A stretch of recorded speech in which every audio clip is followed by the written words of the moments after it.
Dnes sú takmer všetky krajiny Európy zjednotené v jednom systéme – Európskej únii. Považuje sa to za jedinečný ukazovateľ vysokej úrovne spolupráce, tolerancie a snahy o spoločné dobro.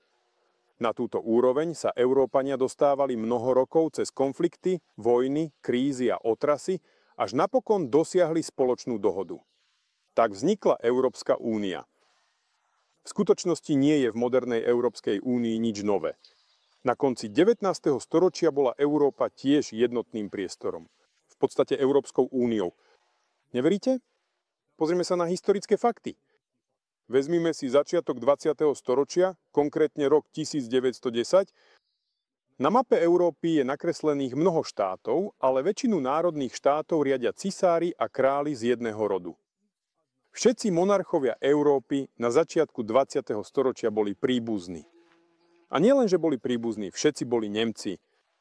Cisár Ruska Mikuláš II bol čistokrvný Nemec. Žiaden z jeho predkov nebol Rus. Všetci boli Nemci už po niekoľko generácií. Britský kráľ Eduard VII bol Nemec zo Sasko-Kobursko-Gotajskej dynastie. Nemá v sebe ani kvapku britskej krvi. Cár Bulharska Ferdinand I, jeho otec, bol Nemec tiež zo Sasko-Kobursko-Gotajskej dynastie a matka z rodu Bourbonovcov.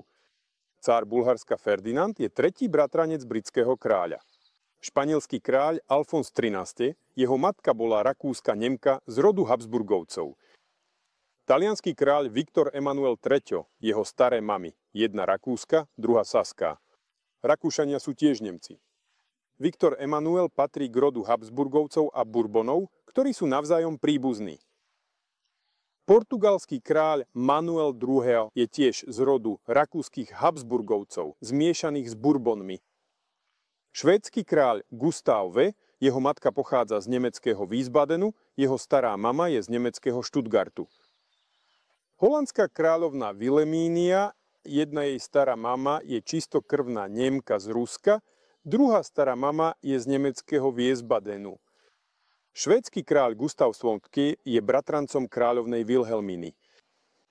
Belgický kráľ Albert Piobuch, jeho matka pochádza z nemeckého rodu Hohenzollernovcov, narodila sa v meste Sigmaringen, ktoré dnes patrí do oblasti Bádensko-Württembersko v Nemecku. Rumunský kráľ Karol Peďapeku takéto meno prijal po korunovácii na rumunskom tróne. Jednoducho Karol. Je to Nemec z rodu Hohenzollernovcov, strýko nemeckého kráľa Belgicka. Grécky kráľ Juraj Piepo je synom nemeckého kráľa Dánska, vnukom nemeckého cisára Ruska. Vôbec nemá žiadne príbuzenské väzby s Grékmi. Známa fotografia, ktorá bola urobená v roku 1910. Na pohreb britského kráľa Eduarda VII prišli jeho príbuzní 9 európskych monarchov, ktorých som vymenoval vyššie.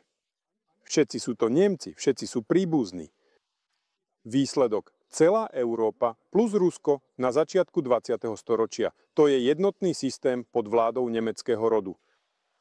Všetko moderné, čo sa vydáva za veľké úspechy, bolo vytvorené v minulosti a bolo vytvorené niekoľkokrát. V skutočnosti sa nič nové nedeje. Nemeckí vládcovia zjednotili Európu do jedného zväzu už v 19. storočí a potom sa tento zväz rozpadol počas Prvej svetovej vojny. A Nemci opäť vytvorili nový Európsky zväz, nie ten súčasný, ktorý vznikol v 21. storočí, ale bol tu ešte jeden jednotný Európsky zväz v polovici 20. storočia. Tušíte, ktorý to bol? O ňom si povieme ďalej.